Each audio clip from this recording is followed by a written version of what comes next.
It is 9:11 a.m. Friday morning, September 14th, 2024.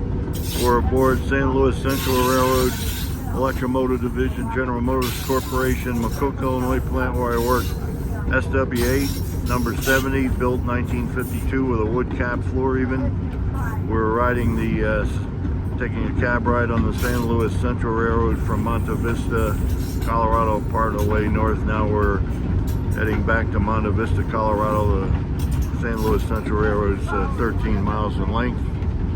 Have one other locomotive, a General Electric 70-tonner number 71. They're not handling any freight. This is a special cab ride just for me and one of my lady friends, Joan Munstock.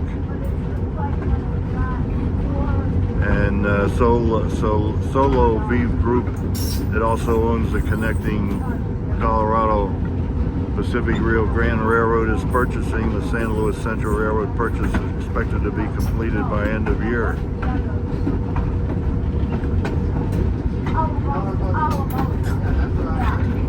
Again, Friday morning,